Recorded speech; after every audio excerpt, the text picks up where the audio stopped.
नमस्कार दोस्तों, TGT PGT शिक्षक भर्ती समाचार 2 जनवरी 2021 की प्रमुख खबर में आपका स्वागत है। टीजीटी पीजीटी शिक्षक भर्ती समाचार को विस्तार से देखने से पहले आपसे निवेदन है कि देव एकेडमी को सब्सक्राइब जरूर करिएगा। वीडियो अच्छा लगे तो लाइक शेयर कमेंट करना ना भूलिएगा मित्रों। अंग्रेजी और विज्ञान का रिजल्ट 31 दिसंबर को जारी कर दिया गया, इससे आप सभी लोग अवगत हैं। शेष बचे फाइनल रिजल्ट 15 जनवरी तक आने की पूर्ण संभावना है।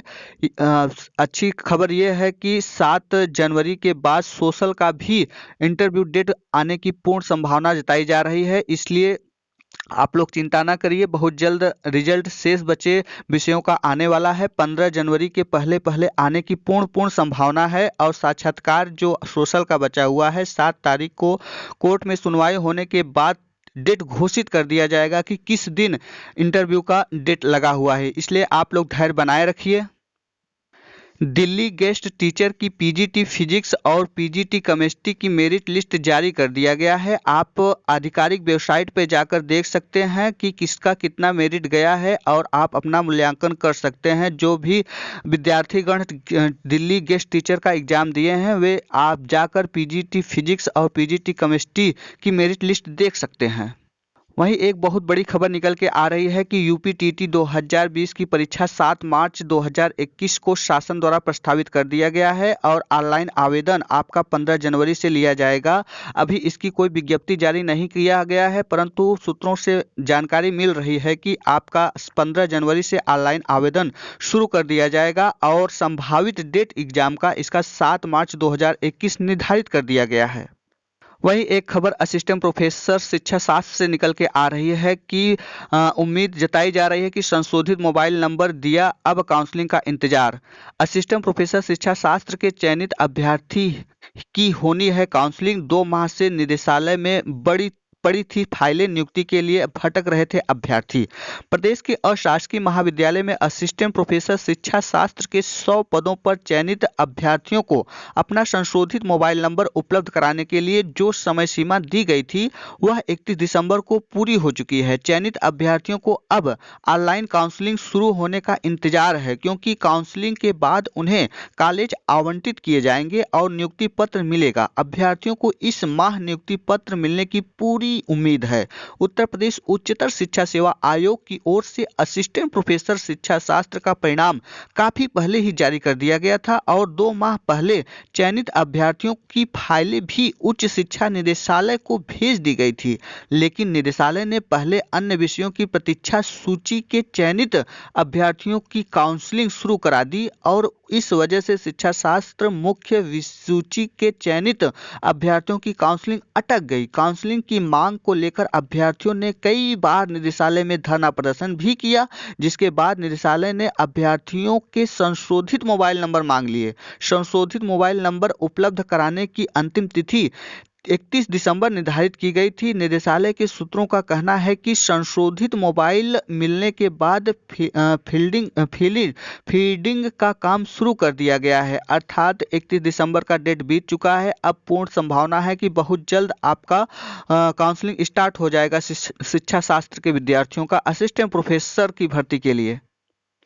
दिव्यांग अभ्यर्थियों को पार्षदों व पूर्व पार्षदों का भी समर्थन मिलने लगा है। 69,000 सहायक अध्यापक भर्ती में आरक्षण की विसंगतियों के खिलाफ 14 दिसंबर से जारी दिव्यांग अभ्यर्थियों का धरना नए वर्ष के पहले दिन भी जारी रहा। दिव्यांग अभ्यर्थियों के आंदोलन की शुक्रवार को नगर निगम के सर्वदलीय पार्षद एवं पूर्व पार्षदों ने अपना समर्थन दिया। सर्वदलीय पार्षद एवं पूर्व पार्षदों ने दल के 4% आरक्षण की मांग के समर्थन किया। पूर्व वरिष्ठ पार्षद शिव सेवक सिंह ने कहा कि दिव्यांग अभ्यर्थियों की ओर से अपनी सभी सही मांगों को लेकर धरना प्रदर्शन करते हुए 19 दिन बीत गए हैं, फिर भी सरकार की ओर से इस पर कोई विचार नहीं किया जा रहा है। उन्होंने राज्यपाल के सेवानिवृत्त जज से पूरे मामले की जांच कराने की मांग की। महंगाई भत्ते में 4% की वृद्धि कर दिया गया है। 28% हो जाएंगे डीए। केंद्रीय एवं राज्य कर्मियों तक पेंशनरों को मिलेगा लाभ।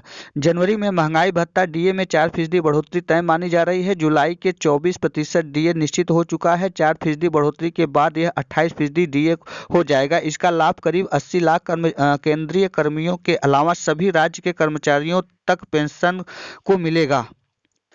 बीएसए को दिल्ली बुला भर्ती में कोटे की ले रहे हैं रिपोर्ट। परिषदीय प्राथमिक स्कूल में 69,000 सहायक अध्यापक भर्ती में आरक्षण की अनदेखी के मामले में राष्ट्रीय पिछड़ा वर्ग आयोग प्रदेश के सभी बेसिक शिक्षा अधिकारियों को दिल्ली बुलाकर जातिवार और वर्गवार चयनित अभ्यर्थियों का ब्यौरा ले रहे हैं। मंडलवार बीएसए को बुलाकर अंतिम रूप से चयनित शिक्षकों की रिपोर्ट के आधार पर आगे कार्रवाई होगी। प्रयागराज के बीएसए संजय कुमार कुशवाहा समेत मंडल के अन्य अधिकारियों ने बुधवार को आयोग में रिपोर्ट प्रस्तुत की है। गुरुवार को सभी बीएसए की रिपोर्ट जमा हो गई है। इस मामले में बेसिक शिक्षा विभाग के बड़े अफसरों की आयोग में पहले ही पेशी हो चुकी है। आरक्षित वर्ग के अभ्यर्थियों का दावा है कि 69,000 भर्ती में अनारक्षित वर्ग के लिए 34,589, ओबीसी के लिए 18,598, एससी के लिए 14,459 एवं एसटी के लिए 1,354 पद थे। इसमें एसटी के पर्याप्त अभ्यर्थी मौजूद न होने के कारण 1,133 पद रिक्त रह गए। 1 जून को अभ्यर्थियों की कैटेगरी, सब कैटेगरी एवं गुणांक छुपाकर 67,867 की विवादित अनंतरिम चयन सूची जारी की गई। दावा किया कि सूची में आरक्षण अधिनियम 1994 की धज्जियां उड़ाते हुए 50% आरक्षित पदों 34,589 के बाद भी चयन सूची में अवैध तरीके से सामान्य वर्ग के 7,159 अभ्यर्थियों को चयन दे दिया गया। संस्कृत की पढ़ाई करने वालों के लिए बहुत बड़ी खबर निकल के आ रही है कि संस्कृत पढ़ने वाले मेधावियों को मिलेगा छात्रवृत्ति। तैयारी शुरू। अभ्यर्थी को न्यूनतम 60% अंक हासिल करना जरूरी। संस्कृत की पढ़ाई करने वाले मेधावियों के लिए अच्छी खबर है। केंद्रीय संस्कृत विश्वविद्यालय की तरफ से सत्र 2020-21 में उन्हें छात्रवृत्ति दी जाएगी। यह छात्रवृत्ति संस्कृत के विकास योजना के तहत परंपरागत धारा में मान्यता प्राप्त संस्कृत पाठशाला, महाविद्यालय, विश्वविद्यालय के साथ ही माध्यमिक विद्यालयों के छात्र छात्राओं को दी जाएगी। सामान्य वर्ग के अभ्यर्थियों के लिए 60%, अन्य पिछड़ा वर्ग के लिए 55%, अनुसूचित जाति जनजाति के लिए 50% अंक पाना जरूरी है। केंद्रीय संस्कृत विश्वविद्यालय की तरफ से जारी पत्र में कहा गया है कि अभ्यर्थियों को ऑनलाइन आवेदन करना होगा। आखिरी तारीख 31 मार्च 2021 है। कक्षा 9 और 10 के विद्यार्थियों को 500 रुपये, 11 और 12वीं के लिए 600 रुपये है। स्नातक स्तर पर 800 रुपये दिए जाएंगे। यह छात्रवृत्ति सिर्फ 10 महीने मिलेगा, अर्थात आपको हर महीने मिलेगा आपका 10 महीने तक लगातार। यदि आप कक्षा 9 और 10 में संस्कृत लेते हैं तो हर महीने आपको 500 रुपये दिया जाएगा, और 11वीं और 12वीं में संस्कृत लेते हैं तो हर महीने आपको 600 रुपये दिया जाएगा, और वहीं स्नातक में आप संस्कृत लेते हैं तो 800 रुपये प्रति महीना दिया जाएगा, और यह छात्रवृत्ति आपको 10 महीने लगातार मिलता रहेगा। अगले वर्ष के लिए सिर्फ ये आवेदन करना होगा।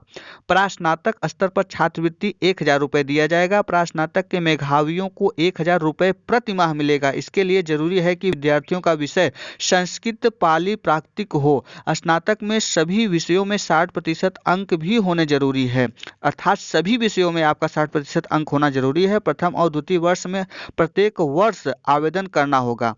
विद्या वारिधि अर्थात पीएचडी में भी छात्रवृत्ति दिया जाएगा। संस्कृत, पाली, प्राकृतिक में विद्या वारिधि या पीएचडी के विद्यार्थी भी छात्रवृत्ति के लिए आवेदन कर सकते हैं। यदि आप संस्कृत से पीएचडी करते हैं तो आपको 35,000 रुपये वार्षिक दिया जाएगा। अधिकतम 2 वर्ष यह सुविधा दी जाएगी। इसके लिए वहीं अभ्यर्थी पात्र होंगे जो विज्ञापन से पूर्व पंजीकृत हों। ये था आज का टीजीटी पीजीटी शिक्षक भर्ती समाचार 2 जनवरी 2021 की प्रमुख खबरें। वीडियो अच्छा लगा हो तो देव एकेडमी को सब्सक्राइब, लाइक, शेयर, कमेंट करना ना भूलिएगा दोस्तों। वीडियो में अंत तक बने रहने के लिए बहुत बहुत धन्यवाद। फिर मिलते हैं नई सूचना के साथ, तब तक के लिए नमस्कार।